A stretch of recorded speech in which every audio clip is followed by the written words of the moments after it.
Assalamualaikum warahmatullahi wabarakatuh. Perkenalkan, nama saya Zahwadiah AP dengan NIM E1E1201003.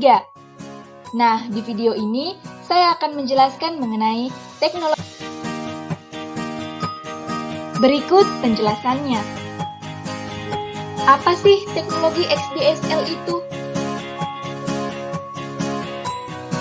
Nah, DSL merupakan teknologi akses data yang menggunakan saluran kabel tembaga untuk layanan broadband.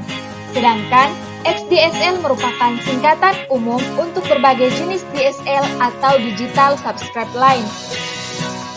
X berarti tipe atau jenis teknologi, yaitu HDSL, ADSL, IDSL, SDSL, VDSL, dan lain-lain. Nah, XDSL ini mampu membawa informasi suara dan data, termasuk gambar atau video, untuk dengan kecepatan bervariasi, yaitu 128 kilobit per sekon hingga 8 megabit per sekon.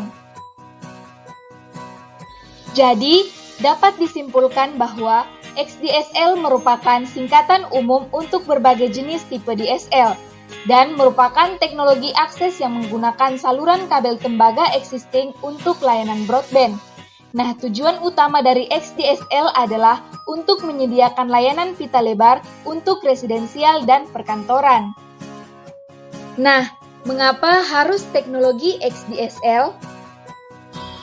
Ditinjau dari aspek layanan dan sosial, yang pertama, XDSL mempunyai bitrate yang tinggi atau asimetrik dan simetrik. Yang kedua, XDSL dapat melayani multimedia akses seperti suara, data, video secara simultan. Dan yang ketiga, XDSL memanfaatkan jaringan tembaga atau saluran telepon existing yang telah terpasang.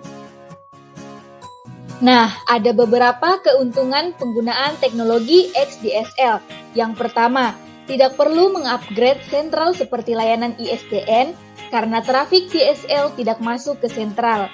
Yang kedua, menggunakan infrastruktur atau kabel pair existing. Dan yang ketiga, mampu memberikan kanal akses digital kecepatan tinggi secara dedicated untuk setiap pelanggan. Apa saja jenis-jenis teknologi XDSL? Nah, terdapat beberapa jenis teknologi DSL berdasarkan perbedaan kecepatan data dan jarak maksimum yang disebabkan usaha untuk meningkatkan kecepatan pengiriman data dengan menggunakan jaringan telepon yang ada. Adapun jenisnya yaitu yang pertama, HDSL atau High Bitrate Digital Subscriber Line. Yang kedua ada VDSL atau Very High Bitrate Digital Subscriber Line. Yang ketiga ada SDSL atau Single Line atau Symmetrical Digital Subscriber Line. Dan yang terakhir ada ADSL atau Asymmetric Digital Subscriber Line. Yang pertama ada HDSL atau High Bitrate Digital Subscriber Line. Nah, HDSL ini merupakan teknologi aplikasi pada jaringan lokal tembaga untuk menyalurkan layanan E1 atau kecepatan 2 megabit per sekon. Kapasitas kabel yang digunakan adalah 1, 2, dan 3 pair kabel. Aplikasi ini juga dapat diintegrasikan dengan perangkat lain untuk menghasilkan layanan yang lebih kecil dari 2 megabit per sekon. Nah, ini merupakan gambar konfigurasi dasar HDSL. Nah, yang di sebelah kiri ini yaitu konfigurasi single link sesuai untuk daerah demand terkonsentrasi. Dan yang di sebelah kanan yaitu konfigurasi multilink sesuai untuk daerah demand tersebar. Nah, pada gambar, COT berarti Central Office Terminal dan RT berarti Remote Office Terminal. Adapun karakteristik HDSL pada gambar ini yaitu yang pertama, kecepatan akses datanya yaitu 1,5 megabit per sekon atau 2 megabit per sekon. Yang kedua, jumlah pair kabelnya yaitu 2 atau 3 pair kabel. Dan yang ketiga, transmission rate-nya yaitu simetrik. Nah, selanjutnya, contoh aplikasi atau implementasi teknologi HDSL. Pada gambar ini merupakan contoh aplikasi HDSL sebagai penanda kabel, dan pada gambar yang ini merupakan contoh aplikasi untuk jaringan penghubung antar sentral 2 megabit per sekon. Selanjutnya, ada VDSL atau Very High Bitrate Digital Subscriber Line. VDSL ini merupakan perangkat aktif di jaringan akses pelanggan yang dipergunakan untuk mendukung implementasi layanan multimedia pada jaringan broadband dengan menggunakan satu pair kabel tembaga. Nah, rentang operasinya pada 304 meter sampai dengan 1,37 km.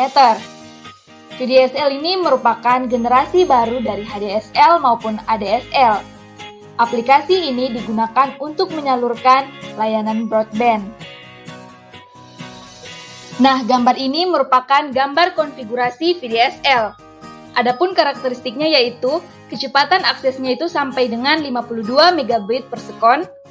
Jumlah pair kabelnya yaitu satu pair kabel dengan kode saluran CAP atau QAM dan merupakan pengembangan dari HDSL dan ADSL.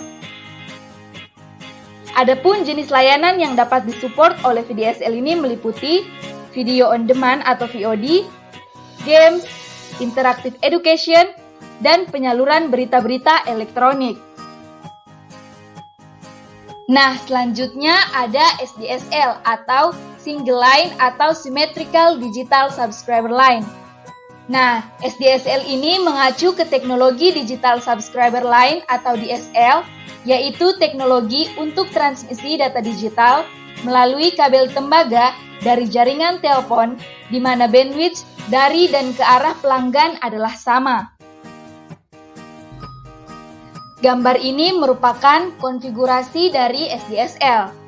Adapun cara kerja SDSL yaitu SDSL menggunakan frekuensi digital dalam perjalanan lintas telepon untuk mengirim dan menerima data. Bila menggunakan saluran telepon untuk SDSL, line telepon dan fax harus dihentikan. Oleh karena itu line khusus atau tambahan diperlukan untuk layanan SDSL.